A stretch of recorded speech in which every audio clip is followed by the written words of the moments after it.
এবার আমি আপনাদেরকে ছোট্ট করে একটা টপিক দিব, এটা নিয়ে নেবেন আপন করে। বন্ধুরে আমার দিকে তাকান। ওই যে বললাম, যদি রাতে আসো রাতের ডিনার, দুপুরে যদি আসো বন্ধু দুপুরের লাঞ্চ, সকাল যদি আসো মর্নিং টাইম, এটা তোমার ব্রেকফাস্ট হয়ে যাবে। তার কারণ হলো বন্ধু, আমার দিকে তাকান, প্রত্যেকটা পার্সন হলো ডবল পার্সন। কি? তার মানে প্রত্যেকটা মানুষ দুইজন, একজন না। কি? আমি আপনাদেরকে ব্যাখ্যা করে দেই বন্ধু। ইতিপূর্বে আলোচনাটা শুনেছেন কিনা জানি না, যদি শুনেন আজকে শোনার পরে আরো বেশি ভালো লাগবে।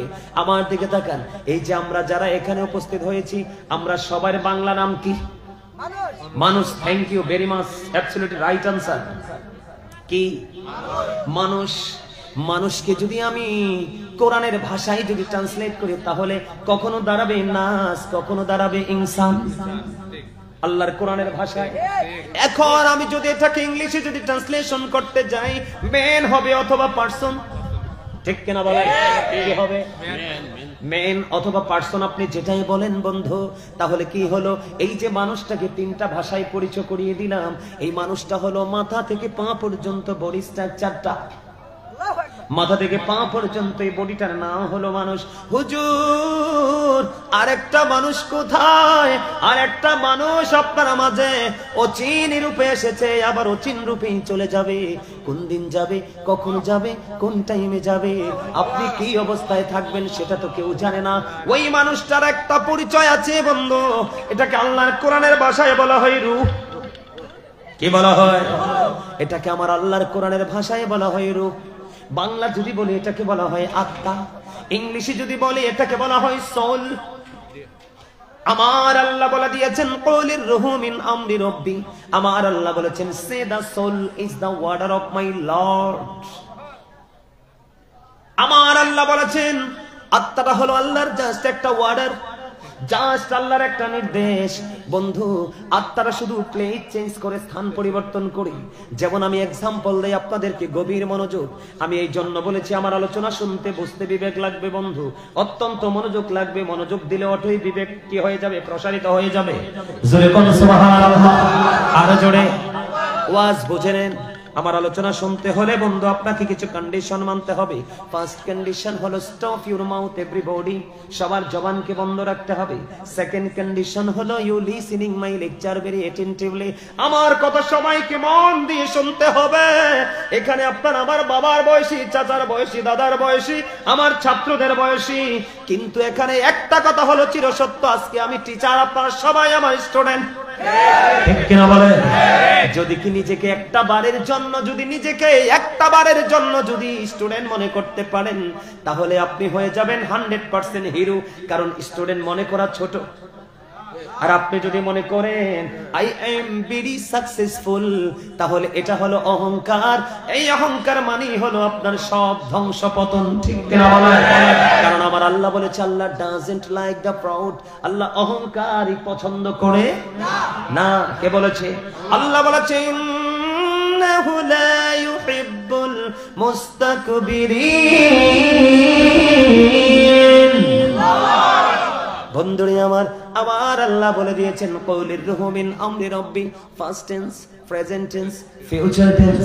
একটু খেয়াল করেন, যেদিন আপনার রূহটা ছিল আলমে আরোহায়, আল্লাহর আরশের চারপাশে, কি তখন কিন্তু আপনি আমি মানুষ ছিলাম না। কথা বলেন? কারণ বন্ধু আমি আপনাকে একটুখানি ব্যাখ্যা করে দেই, বাবা এবং মায়ের কদর কত, বাবা এবং মায়ের গুরুত্ব কত, বাবা এবং মায়ের মর্যাদা কত, একটুখানি বলে দেই। আপনার আমার বডিতে অনেক পার্টস আছে, সেগুলো নিয়ে এক্সপ্লেইন করব না, কিন্তু গুরুত্বপূর্ণ কিছু জায়গা, যেমন আপনার হাড় যদি না থাকে, গোশত এবং ব্লাড কোনোটাই টিকবে না। আপনার বডির যে হাড় তৈরি হয়েছে, এটা তৈরি হয়েছে বাবা থেকে। আপনার বডিতে ব্লাড এবং গোশত, রক্ত এবং গোশত, এই দুটো বন্ধু এসেছে মা থেকে। তাহলে আপনি মা এবং বাবার মাঝে বডি, আর রূহ হলো আল্লাহর আরশে। বন্ধুরে আমার, তাহলে আপনার দেহ এক জায়গায়, রূহ এক জায়গায়। আপনি মানুষ না, আমি মানুষ না। যেদিন মায়ের উদর থেকে আপনি আমি পৃথিবীর বুকে আসলাম, আসার পরে যখন 7 দিন হলো, মাথার চুল ফেলে দিল, সুন্দর একটা নাম রাখলো অথবা আকিকা দিল, সেই নামে আমরা আজ পর্যন্ত চলছি। কথা বলেন না? আবার একদিন বন্ধু যেমনি একদিনের হয়ে দেহে ছিল না, আরেকদিন আপনাকে না বলে বন্ধু পাখি চলে আসবে, আপনার অচিন পাখিকে কেড়ে নিতে। কথা বলেন না বন্ধু, তোমার দিন যত চলে যায় তুমি অচিন পাখির কাছাকাছি যাচ্ছ। যে আজরাইলের নাম শুনলে মানুষের কলিজায় কাঁপন ধরে, তোমার জীবনে কোন ফেরেশতাকে দেখো বা না দেখো, ওই মৃত্যুদূত আল্লাহর সৃষ্টির পর আল্লাহর সৃষ্টির মধ্যে সবচেয়ে ভয়ঙ্কর যে মৃত্যুদূত আজরাইল, ওর সাথে তোমার দেখা হবে। তোমার একটা রাত যাচ্ছে, আজরাইলের সময় তো তবে কাছে আসছে। তোমার একটা দিন যাচ্ছে, আজরাইলের সময় তো কাছে আসছে। ও বন্ধু, নূরপুর ভদ্রপাড়ার মানুষ কেমন করে গড়ে বসে আছো? একটা বার কি তোমার মনে পড়ে না তোমার আসল ঠিকানা কোথায়? আজকে যারা মাহফিলে আসতে পারোনি তাদের কাছে দুনিয়াটা অনেক বড় মনে হয়েছে। আমি তোমাদেরকে বলে দেই, সূরা আলে ইমরানের 185 নম্বর আয়াতের শেষ অংশে আমার আল্লাহ বলে দিয়েছেন, ওয়ামাল হায়াতুদ দুনিয়া ইল্লা মাতাউল গুরুর। এই দুনিয়ার জীবন, এই পৃথিবীর জীবনে দুনিয়ার হায়াত একটা ধোঁকা, প্রতারণা।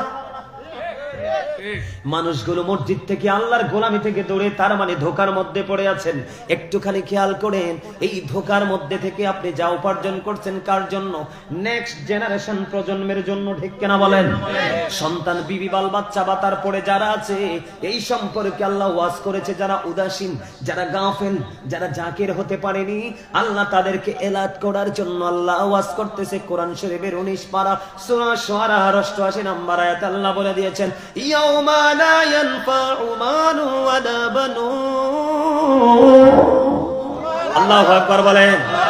আল্লাহ রাব্বুল আলামিন এই যে আপনি ধোকার মধ্যে থেকে টাকা পয়সা, দ্বন্দ্বলত, বাড়ি গাড়ি, পাহাড় সব করতেছেন সন্তানের জন্য, আমার আল্লাহ কোরআন শরীফের 19 পারা সূরা শুআরা 88 নম্বর আয়াতে বলতেছে, বন্ধু ওই কাল হাসুরের দিন, কিয়ামতের দিন আপনার সম্পদ, সন্তান, সন্ততি একটাও কোনো কাজে লাগবে না। তাহলে আপনারা বলেন কতটা ভয়ঙ্কর প্রতারণা, কতটা ভয়ঙ্কর ধোকার মধ্যে আছেন শুধু পৃথিবীর লোভে। হাদিস শরীফের মধ্যে এসেছে, আমার নবী বলেছে, দুনিয়ার প্রেম হলো সব গুনার মূল। দুনিয়ার মোহাব্বত সব গুনার মূল। যে দুনিয়াকে ভালোবাসতে পেরেছে তার পরকাল ধ্বংস হয়ে গেছে। আর দুনিয়াকে যে একটু ছাড়তে, দুনিয়াকে যে একটু ত্যাগ করতে শিখেছে, ও বন্ধু, তার পরকাল ততই আলোকিত হচ্ছে।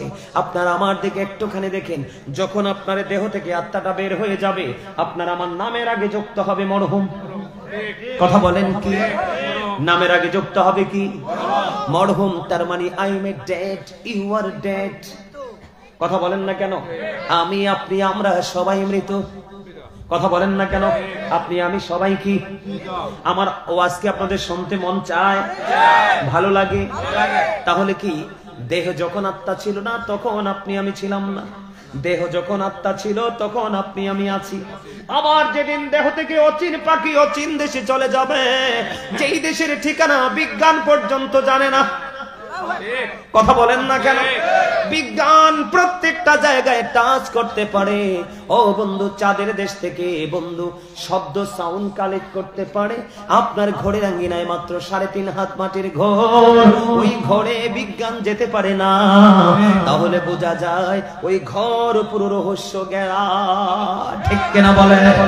বন্ধুরি আমার, আমার দিকে তাকান, বিশেষ করে যুবক, তোমরা ধ্বংস হয়ে গেছো, তোমরা পথভ্রষ্ট হয়ে গেছো, তোমরা নষ্ট হয়ে গেছো।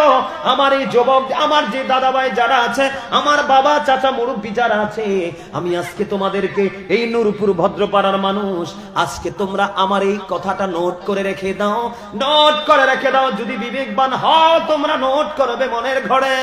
এই মুরব্বী মানুষগুলো চলে গেলে তোমরা আর পৃথিবীর বুকে সুখে থাকতে পারবা না। তোমাদের কাছ থেকে ইসলাম পুরোপুরি উঠে গেছে।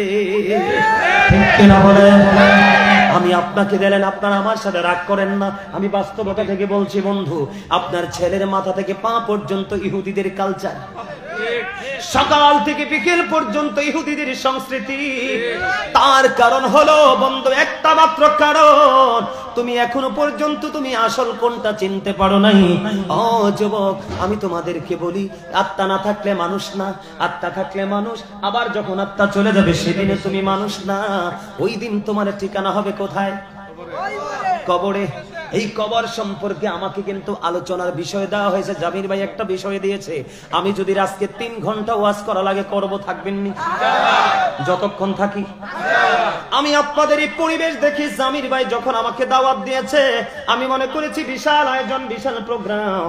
ওনার বক্তব্য শুনে আমি প্রোগ্রামটাকে গ্রহণ করলাম, কিন্তু এসে দেখলাম আপনাদের মানসিকতা এত নিচু, এত ছোট, এত স্মল। এখানে কি আলোচনা করব? আমার মনে হলো আপনাদেরকে আগে আমি প্রাথমিকভাবে ধারণা দিতে হবে, বেসিক নলেজ। কথা বলেন না কেন?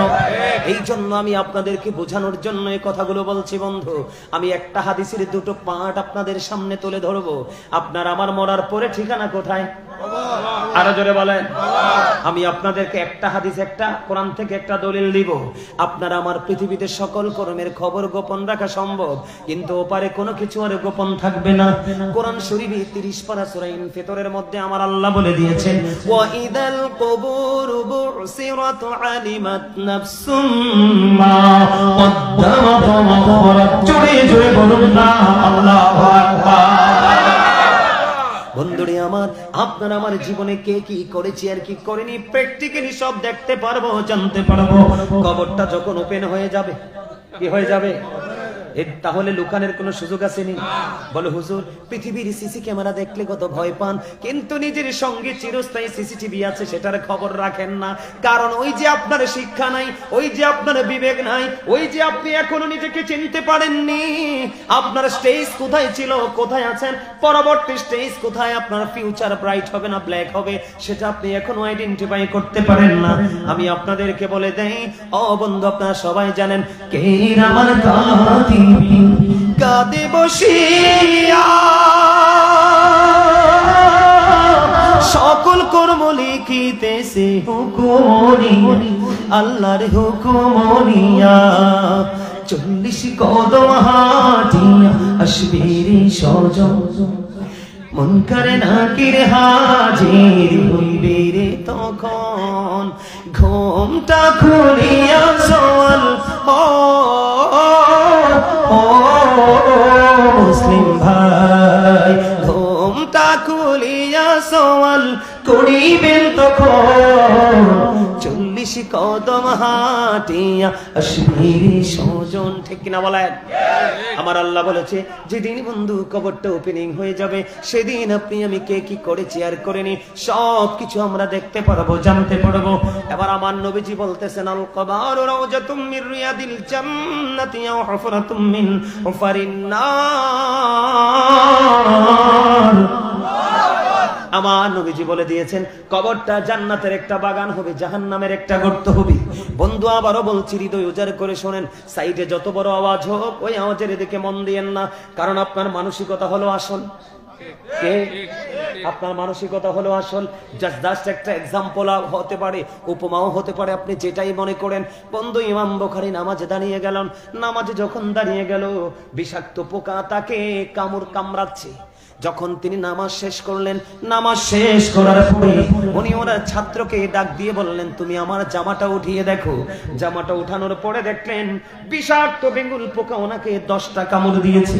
10টা কামড় যখন দিল, এবার ছাত্র বলল, হুজুর হুজুর গো, এত বিষাক্ত পোকা একটা নয়, 2টা নয়, আপনাকে 10টা কামড় দিল, আপনি একটা বারো কি টের পাননি? কেমন করে কন্টিনিউ আপনি নামাজ চালিয়ে গেলেন? এবার ইমাম বুখারী একটা ডাক দিয়ে বলল, আমি যখন নামাজে দাঁড়িয়ে গেলাম, আমার মালিকের প্রেম দরিয়ায় যখন সাঁতার দিতে শুরু করলাম, আমি যখন নামাজ পড়তে লাগলাম, আমি নামাজ যখন পড়তেছি, নামাজে দাঁড়িয়ে যখন আমি কোরআন তেলাওয়াত শুরু করলাম, আমি নামাজ এবং কোরআন তেলাওয়াতের মধ্যে এত বেশি স্বাদ পেয়েছি, ওই স্বাদের কাছে বিষাক্ত বেঙ্গুল পোকার কামড় আমার কাছে কিছুই মনে হয়নি। জোরে জোরে বলুন না সুবহানাল্লাহ। এই জন্য আমি বলছি, এখানে বিরিয়ানি করুক, গোস্ত খাক, কোরমা খাক, পোলাও খাক, মুমিনের জন্য সবচেয়ে বড় মজার জায়গা হলো এইটা। আমি আপনাদেরকে একটুখানি বলি বন্ধু, আমার নবীজি বলেছেন কবর জান্নাতের একটা বাগান হবে, জাহান্নামের একটা গর্ত হবে। এই যে আমি বলেছি, ওই যে জিকির বলেছি বন্ধু, কি কথা বলেন না কেন? 2টা অপশন, একটা হলো দেহ আর একটা হলো আত্মা। আপনারা আমার দিকে তাকান, মুমিন যখন বাজারে যায়, কি যায়? বাজারে যায়, দোকানে যায়, হাটে যায়, বন্ধুর বাড়ি যায়, বেয়াইর বাড়ি যায়, তখন মুমিন যে খাবারটা খায় এটা ঢুকে দেয় কোথায়? বডিতে। দুনিয়ার খাবার দ্বারা দুনিয়ার শারীরিক সুস্থতা সম্ভব, শারীরিক এনার্জি সম্ভব, কিন্তু কাফের বেঈমান মুশরিকেরা কিরা? কাফের বেঈমান মুশরিকেরা তন্দু তারা শুধু দেহ পুড়ায়। আর মুমিন যারা, তারা বাজার প্রতিদিন 2টা করে। কয়টা? 2টা বাজার করে। একটা বাজার হলো দেহের বাজার, যেটা পৃথিবীর বাজারে মিলে। আর মুমিন আর একটা বাজার করে রুহের বাজার। আপনি মসজিদে গেলে যেই মুমিন যার অন্তর ঠান্ডা হয়ে যায়, মাহফিলে আসলে যার অন্তর ঠান্ডা হয়ে যায়, আপনি মনে করবেন এই লোক হলো সত্যিকারের বাজার কারণেওয়ালা। আজকে যারা মুমিন তাদের ঘুমের চিন্তা থাকবে না। আজকে যারা মুমিন তারা বাড়ি যাওয়ার টেনশন করবে না। আজকে যারা মুমিন তারা বিরানির চিন্তা করবে না, তাদের পিছুটান থাকবে না। আরে হুজুর যদি আরো 10টা মিনিট বাড়িয়ে দিত, হুজুর যদি আধা ঘন্টা সময় বাড়িয়ে দিত, আমি সফল হতাম। ঠিক কিনা বলেন?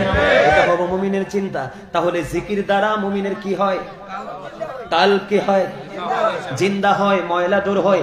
তাহলে এইটা কি রুহের বাজারের জায়গা কিনা? কথা বলেন না, রুহের বাজারের জায়গা কিনা? তাহলে প্রতিদিন 2 ধরনের বাজার। দেহের বাজারের সময় দেহের বাজার করব, রুহের বাজারের সময় রুহের বাজার করব। যেমন ফজর পরে দিনের দুনিয়ার কাজ শুরু করব, জোহরের আজান যখন দিয়ে যাবে আপনি মনে করতে হবে আমি তো মুমিন, আমার হুজুর বলে গেছে মুমিন, আমার সব কাজ বন্ধ, আমি আগে আমার রুহের বাজার করতে হবে। কারণ আমার হুজুর বলে গেছে দুনিয়া নাকি ধোঁকা, আমার হুজুর বলে গেছে সন্তান এবং সম্পদ একটাও নাকি কাজে লাগবে না। তাহলে আমাকে আমার বাজারই আমাকে করতে হবে। আমি প্রায় সময় বন্ধু ওয়াজে বলি, কি বলি বলবো? বলবো? হ্যাঁ বলবো। হ্যাঁ, যখন তোমার কেউ ছিল না তখন ছিলাম আমি, এখন তোমার সব হয়েছে, পর হয়েছি আমি। যখন তোমার কেউ রবে না, রব শুধু আমি। আমার কাছে আসতে হবে, মনে রেখো তুমি। তোরা চাসনে কিছু, তোরা চাসনে কিছু কারো কাছে খোদার মদদ ছাড়া, অন্যের ওপর ভরসা ছেড়ে নিজের পায়ে দাঁড়া। বুঝতে পারছেন? আপনি চলে যাওয়ার পরে আপনার জন্য কেউ দোয়া করবে, আপনার জন্য কেউ হাদিয়া পাঠাবে, আপনার জন্য কেউ পটোকন পাঠাবে। এই চিন্তা একটা বারের জন্য করবেন না। আল্লাহকে বলবেন, আল্লাহ তুমি আমাকে ভালোবেসে বানিয়েছো। আমি আপনাদেরকে বলি আপনারা কত সুন্দর আল্লাহর দৃষ্টিতে, আপনারা কত স্মার্ট আল্লাহর দৃষ্টিতে। আমি একটুখানি আপনাদেরকে বলি, কারণ আপনাদের এখানকার মানুষের বিবেক এবং জ্ঞানের যথেষ্ট অভাব। আপনারা রাগ করলে কিচ্ছু করার নাই, এটাই বাস্তবতা। আপনারা মনে করবেন না না হুজুর আমরা অনেক জ্ঞানী, কিন্তু আমি এখানে পাড়া দেওয়ার পরে জ্ঞানী মনে হয় নাই। ঠিক কিনা বলে? আমি আপনাদেরকে বলি আপনারা কত সুন্দর। আমি আবার কোরআন শরীফের 30 পারা সূরা ইনফিতরে ফিরে যাই। আমার আল্লাহ বলে দিয়েছেন, ফি সূরাতিন মা শাআ রাক্কাবা। আল্লাহ রাব্বুল আলামিন বলে দিয়েছেন, আল্লাহ ক্রিয়েটেড দ্য মাইন্ড। কি বলেছে? আল্লাহ রাব্বুল আলামিন আল্লাহকে আপনার মন মতো ইচ্ছে মতো করে বানাইছে। আপনি বুকে একটা বাড়ির জন্য হাত দিয়ে বলেন যে আল্লাহ আমাকে আল্লাহর মন মতো করে বানিয়েছে, আমি কি আল্লাহর মন মতো পথে চলতে পেরেছি কিনা? একটা বার নিজের বিবেকের কাঠগড়ায় নিজে দাঁড়িয়ে যান, তখন আপনার বিচার কেউ হতে হবে না বিচারক। আপনি নিজের বিচার নিজে করতে পারবেন। যে নিজের বিচার নিজে করতে পারে তার চেয়ে বড় মুমিন আর কেউ হতে পারে না।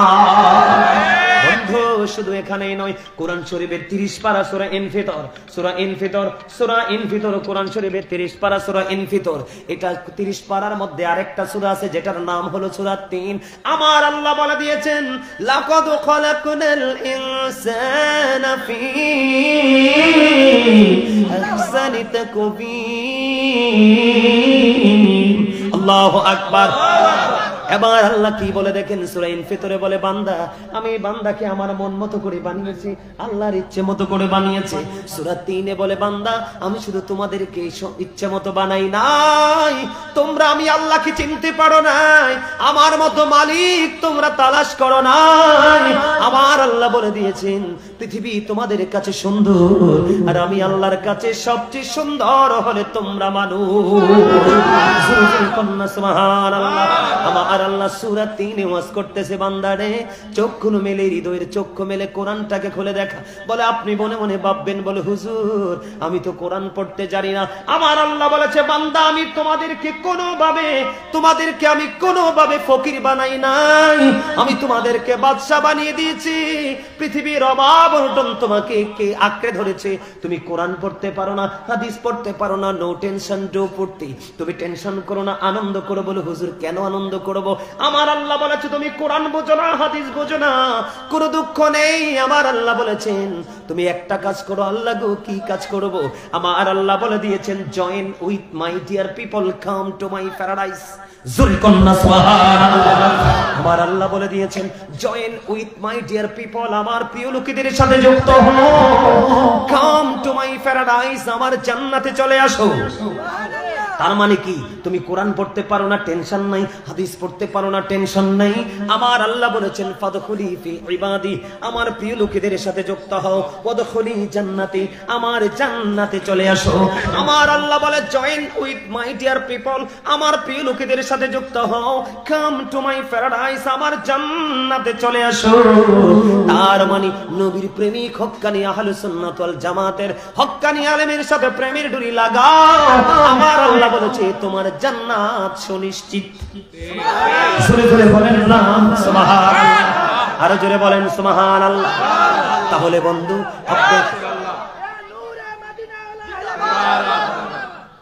তাহলে আপনি আমি সুন্দর কিনা? কথা বলেন না। এখন আজকে কি আমি আপনি সুন্দর আছি? না, সুন্দর নাই। পৃথিবী আমাকে পাগল করে দিয়েছে, মাতাল করে দিয়েছে। ঘর বাড়ি দালান কোঠার নেশায় আমি পাগল হয়ে গেছি। ও বন্ধু, এই জন্য আমি অসুন্দর হয়ে গেছি। এই জন্য আমি আপনাদেরকে বলতেছিলাম বন্ধু, ওই যে বলেছিলাম দুইটা অপশন। কয়টা? একটা হলো নেগেটিভ, আরেকটা হলো পজিটিভ।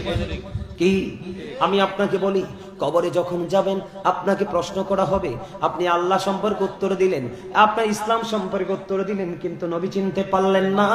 আমার আল্লাহ সঙ্গে সঙ্গে গায়েব থেকে আওয়াজ আসবে, কবরকে ডাক দিয়ে বলবে, এটাই তো মুনাফিক। এটা কি? এটাই তো মুনাফিক। আল্লাহ মাটিকে একটা ডাক দিয়ে বলবে, মাটি রে, তাকে তুমি এমন ভাবে চাপ দাও। ও বন্ধু, ওয়াল্লাহি আমি একাধিকবার এই হাদিস শরীফটা পড়েছি। তোমরা জানো না পরপার কত ভয়ঙ্কর হবে, কত নিকৃষ্ট, কত ভয়ঙ্কর হবে। বন্ধু একটুখানি হৃদয় খুলে শোনো। তোমরা বিরক্ত হলে আমি আলোচনা করব না, জাস্ট টাইম আমি কি করে দিব? ছেড়ে দিব। বন্ধুরে আমার আল্লাহ বলবে, হাদিস শরীফের মধ্যে আসছে, মাটি তাকে ভালো করে একটা চাপ দাও। মাটি এমন ভাবে চাপ দিবে বন্ধু, পাঁজরের একটা হাড় আর একটা হাড়ের মধ্যে ঢুকে যাবে, একটা হাড় আর একটা হাড়ের মধ্যে ঢুকে যাবে। তখন তুমি কি করবে? আমি বন্ধু তোমাদেরকে কেমন করে বোঝাবো?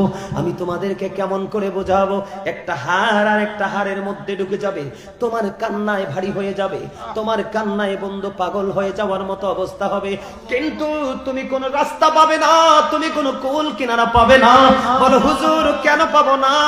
আল্লাহ তো বলেছে আমাদেরকে আল্লাহ সুন্দর করে বানিয়েছে, আল্লাহর মন মতো করে বানিয়েছে, এটা তো আমার আল্লাহ বলে দিয়েছে। কিন্তু হুজুর তাহলে আমাদের এত পেরেশানি কেন? ওই যে তুমি, আমার নবীজি বলেছে, আমার দিকে তাকান, আমাকে কেউ ডিস্টার্ব করবেন না। আমার নবীজি বলেছে আমি আমার উম্মতগুলোকে জাহান্নাম থেকে মাজায় ধরে ধরে বাঁচাইতে চাই, কিন্তু আমার উম্মত আমার হাত ফুসকে জাহান্নামে পড়ে যায়। তার মানে হলো আমি আমার উম্মতকে সঠিক রাস্তাটা দেখিয়েছি, কিন্তু আমার উম্মত সঠিক রাস্তা অবলম্বন করেনি, নিজের গায়ের জোরে রাস্তা করেছে, হেঁটেছে। জোরে বলেন না ঠিক না ঠিক? এই জন্য বন্ধু মাটি বলবে, কবর বলবে, মাটিরে চাপ দাও, একটা হাড়ের ভিতর আর একটা হাড় ঢুকে যাবে। কিন্তু বন্ধু দুঃখজনক হলেও সত্য, আমার দিকে তাকান, আরো কত যন্ত্রণা, আরো কত কষ্ট। জাস্ট আমি কবরের মধ্যেই সীমাবদ্ধ রইলাম। ও বন্ধু বলে, হুজুর এত দুঃখ এত কষ্ট কেন? আমার আল্লাহ ওই প্রেমের ওয়াজ যেমনি করেছে, তোমাকে সাবধানও তেমনি করে দিয়েছে। বলে হুজুর সাবধানটা কি? সূরা ইউনূস খুলে দেখেন, সূরা ইউনূসের 44 নম্বর আয়াতে আমার আল্লাহ আল্লাহ বলে দিয়েছেন ইন্নাল্লাহা লা ইয়াজলিমুন নাসা শাইয়্যান ওয়ালাকিন্নান নাসা আনফুসাহুম ইয়াজলিমুন। আমার আল্লাহ বলে দিয়েছে আল্লাহ বান্দার উপর জুলুম করে না, বান্দার উপর অত্যাচার করে না, বান্দা নিজেই নিজের উপর অত্যাচার করে। জোরে জোরে বলেন না নাউজুবিল্লাহ। অরে নূরপুর ভদ্রপাড়া যুবক, আমার ভাই, আমার বাবা, আমি আমার মা বোনদেরকে বলবো হৃদয়ের জানালা খুলে শোনো, শোনো। হয়তো এমন হতে পারে আজকের মাহফিল তোমার পথ চলা রাস্তা চেঞ্জ করে দিতে পারে, আজকের মাহফিল তোমার ওই হাসুরের দিন জান্নাতের উসিলা হতে পারে। বন্ধু, তুমি কোন না কোন অপশনকে ভালোবাসো, তুমি তোমার মালিকের ভালোবাসার ছায়া তলে জায়গা পাবে। আমি আপনাদেরকে বলি, আল্লাহ বলেছেন, আল্লাহ সূরা ইউনূসের মধ্যে আল্লাহ বান্দার উপর জুলুম করে না, বান্দা নিজেই নিজের উপর জুলুম করে। এখন জালেম সম্পর্কে আল্লাহ কি বলেছেন? ওয়াল্লাহু লা ইউহিব্বুজ জালিমিন। আল্লাহ বলেছেন আল্লাহ অত্যাচারীদেরকে ভালোবাসে না। আমার আল্লাহ অত্যাচারীকে ভালোবাসে না। ও বন্ধু, সবচেয়ে বড় যে এটা ভয়ঙ্কর খবর, আমার আল্লাহ বলে দিয়েছেন ওমালিজ জালিমিনা মিন আনসার। জালেমরা যখন বিপদে পড়বে আমি আল্লাহ তাদের জন্য কোনো সাহায্যকারীও রাখি না। আজকে কিন্তু জুলুম করতে করতে কবরে চলে গেছে। ও বন্ধু, কবর এত সংকুচিত হয়েছে, মাটি তাকে এমন ভাবে চাপ দিয়েছে, একটা হাড়ের ভিতর আরেকটা হাড় ঢুকে গেল, কান্না করতেছে, চিৎকার করতেছে, কেউ তো তার ডাকে সাড়া দেয় না। কারণ আমার আল্লাহ বলেছে দুনিয়ায় তুমি সব করো, আমি আল্লাহর কোনো বাধা নাই, কিন্তু তুমি করার আগে তুমি একজন শিক্ষক বেছে নাও, যে শিক্ষকের মধ্যে সিনায় আমি আল্লাহ আছি, আমার হাবিব আছে, ওই এমন একজন শিক্ষক তুমি খুঁজে নাও, তোমার লাইফ চেঞ্জ হয়ে যাবে। জোরে জোরে বলুন সুবহানাল্লাহ। এই জালেম, এই বর্তমান যুগে জালেমদের আনাগোনা বেড়ে গেছে। অত্যাচারী বলে হুজুর কার উপর? সে নিজের উপর নিজে জুলুম করতেছে, আমার উপর না। আপনি নিজের উপর নিজে জুলুম করেন বলেছে কে? আল্লাহ। বন্ধুরে আমার, আমি কি ওয়াজ করব, কেমন করে বললো বুঝবেন আপনারা জানি না। ও বন্ধু আমার, আল্লাহ বলেছেন আল্লাহ বান্দার উপর জুলুম করে না, বান্দা নিজেই নিজের উপর জুলুম করে। যারা জালেম জুলুম করে আল্লাহ তাদেরকে ভালোবাসে না, পছন্দ করে না। আমার আল্লাহ বলে দিলেন ওমালিজ জালিমিনা মিন আনসার, জালেমদের জন্য কোনো সাহায্যকারীও রাখে না। সবচেয়ে বড় দুঃখজনক খবর হলো, তুমি দুঃখ বন্ধু, জালেম জুলুম করতে করতে তুমি কোথায় চলে গেলা? কবরে যখন চলে গেলা, মাটি তোমাকে চাপ দিয়ে দিল বন্ধু। ও বন্ধু, তোমার কোনো কুল কেনারা নাই। যেই বিবির জন্য, যেই সন্তানের জন্য, যে আপন স্বজনের জন্য। আমি আপনাদেরকে বলি বন্ধু, গত 2 দিন 3 দিন আগে টিভিতে দেখলাম, খবরে দেখালো বন্ধু, একটা ছেলে প্রকৌশলী বাবা হঠাৎ করে বন্ধু অসুস্থ হয়ে গেল, হসপিটালের বেডে পড়ে আছে রে। হসপিটাল কর্তৃপক্ষ যখন ফোন দিল, ওই ছেলে উত্তর দিয়েছে তাকে বিষ খাওয়াইয়া মাইরা ফেলো। জোরে কন্যা নাউজুবিল্লাহ। আপনি যদি আমার মালিকের পাগল হয়ে যান, আপনার সন্তান আপনার দুনিয়া খেরাতে পাগল হয়ে যাবে। ঠিক কিনা বলেন? বন্ধু আমার দিকে তাকান। ও বন্ধু, বিপদে পড়ে গেল, খেয়াল করেন। আল্লাহ বলে দিয়েছেন, একটু কেয়ার করে শোনেন। আল্লাহ এই দুনিয়াতে বিপদে পড়লে সাহায্যকারী পাই, অভাবে পড়লে কেউ না সাহায্য নিয়ে আসে, অসুস্থ হলে ট্রিটমেন্টের জন্য ডাক্তার খুঁজে পাই, কিন্তু ওপারটা এত ভয়ঙ্কর হবে রে। আমার আল্লাহ বলে দিয়েছেন লা ইয়ামুতু, people will not die that day, সেদিন মানুষ মরতে পারবে না। আল্লাহ বলেছেন ফিহা ওয়ালা ইয়াহইয়া, people will not be able to live that day, সেদিন মানুষ বাঁচতেও পারবে না। আমার আল্লাহ বলে দিয়েছেন ওমালিজ জালিমিনা মিন আনসার, আমার আল্লাহ বলে দিয়েছেন people will not be able to escape that day, সেদিন মানুষ সেখান থেকে পালাইতেও পারবে না। এত ভয়ঙ্কর পরিবেশ, এত ভয়ঙ্কর সিচুয়েশন আপনাকে মোকাবেলা করতে হবে বন্ধু। বাঁচার সুযোগ নাই, মরার সুযোগ নেই, অদৃশ্য হওয়ার সুযোগ নাই। আপনি কি দৌড়ে পালাতে পারবেন? আমার আল্লাহ বলেছেন না না না।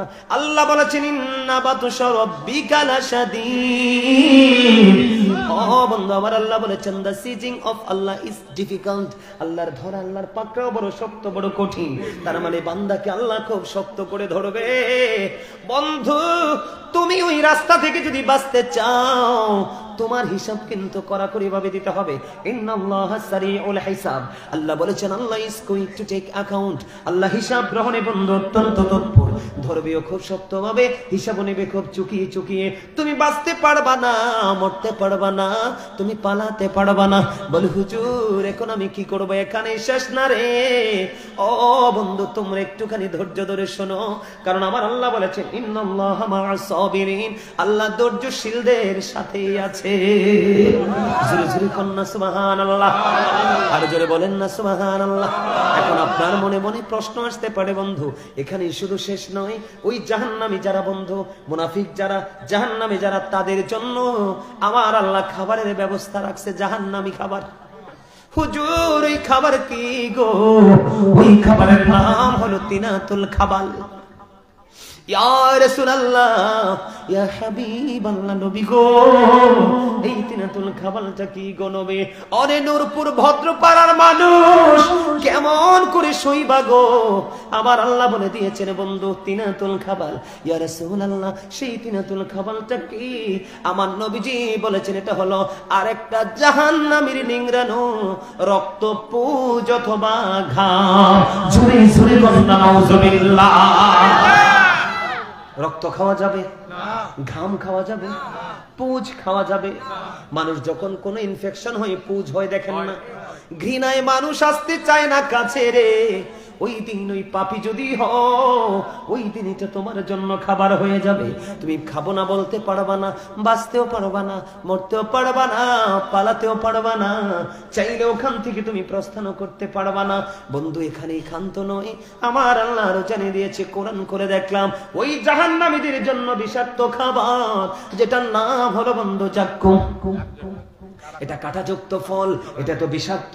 এই মুহূর্তে যদি বন্ধু নূরপুর ভদ্রপাড়ার জমিনে ওই বিষাক্ত জাক্কুমের একটা ফোঁটা যদি পড়ে রে, আমার নবীজি জানিয়ে দিয়েছে গোটা পৃথিবীর মাটি বন্ধু বিষাক্ত হয়ে যাবে। কি হয়ে যাবে? কিয়ামত পর্যন্ত পৃথিবীতে কোনো শস্য ফসল জন্ম হবে না। ও বন্ধু এই জাক্কুম তো জাহান্নামীর খাবার। এই দুনিয়ায় গরম পানি ভালো না লাগলে টিউবওয়েলের পানি, টিউবওয়েলের পানি যদি না হয় বলে সাপ্লাইয়ের পানি, এটাও যদি না হয় ফ্রিজের পানি রে, ওটাও যদি না হয় বন্ধু আইসক্রিম। আছে না? আপনার যেটা ভালো লাগে আপনি এটা প্রক্রিয়া করে নিতে পারেন, কিন্তু বন্ধু যদি জাহান্নামী হও, ও বন্ধু তোমার কি হবে? আমার নবীজি বলেছে উম্মতেরা রে সাবধান হয়ে কবরে আয়, আমি এবং আমার হাবিব তোদেরকে বাঁচানোর জন্য সকল রাস্তা দেখিয়েছি। সাবধান হয়ে আসলে উম্মত, ও উম্মত রে, আমি নবীর উম্মত না হইয়া যদি কবরে আসো, তোমার কোন কুল কিনারা তুমি খুঁজে পাবা না। বন্ধু আমার নবীজি বলেছেন তোমার পানির তৃষ্ণার ব্যবস্থা আছে বন্ধু। গরম পানি জাহান্নামীদের মাথায় ঢেলে দেওয়া হবে। এই পানিটা ঢালতে দেরি পেটের মধ্যে প্রবেশ করবে, পেটটার মধ্যে প্রবেশ করতে দেরি রে, দুই রানের মধ্যখান দিয়ে গলে গলে মোম আগুন লাগলে মোম যেমনি গলে গলে পড়ে, তোমার দুই রানের মধ্যখান দিয়ে গলে গলে বন্ধ করবে। চিৎকার হাহাকার কান্নাকাটি তোমার সেদিন কেউ তো শুনবে না। কারণ আমার আল্লাহ আগে সাবধান করেছে ওয়ালিজ জালিমিন মিন আনসার, বিপদে যখন পড়বে কোনো সাহায্যকারী পাইবা না। এখন সময় আছে, তোমরা সচেতন হয়ে আসো বন্ধুরে আমার। ও বন্ধু এবার আসেন, আপনি যে দুনিয়ার আগুনে পানি গরম করেন, ওই আগুন এমন না রে।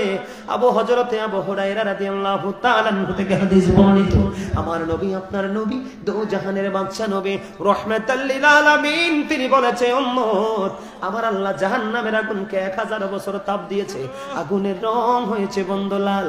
আমার আল্লাহ কই না না না এই আগুনে হবে না, আরো 1000 বছর বন্ধু তাপ দিয়েছে, আগুনের রং হয়ে গেল সাদা। আমার আল্লাহ কই না না না মানুষে তো নষ্ট হবে, এই আগুনে হবে না, আরো 1000 বন্ধু বছর উত্তপ্ত করলো, আগুনের রং হয়ে গেল কালো। 3000 বছর উত্তপ্ত করে বন্ধু আগুনটাকে রেডি করা আছে। তুমি আগুনের মধ্যে পড়তে দেরি রে। বরফের মধ্যে পানি লাগলে যেমন বরফ গলে যায়, মোমের মধ্যে আগুন লাগলে যেমন মোম এবং বরফের অস্তিত্ব নষ্ট হয়ে যায়, কিন্তু তোমার অস্তিত্বটা এমন হবে না। তুমি পড়তেই থাকবে, পড়তেই থাকবে, জ্বলতে থাকবে, জ্বলতে থাকবে। আল্লাহ বলেছে বান্দারে আমি দুনিয়ায় যতদিন থাকবো সূর্য পশ্চিম দিকে না ওঠা পর্যন্ত তওবা করো, ক্ষমা চাও, আমি তোমাকে আপন করে নিব। ওটা কেমন ভাবে বলছে দেখেন আল্লাহ আমাদেরকে কেমন ভালোবাসে। শয়তান বললেন আল্লাহ আমি তোমার বান্দাকে ওই পর্যন্ত ধোঁকা দিব যে এই পর্যন্ত তার দেহে প্রাণ থাকে। আমার আল্লাহ কই শয়তান তুমিও শুনে রাখো, আমি আল্লাহ কথা দিলাম আমি আমার বান্দাকে ওই পর্যন্ত ক্ষমা করতে থাকবো যেই পর্যন্ত আমার বান্দা আমার কাছে ক্ষমা চাইতে থাকবে।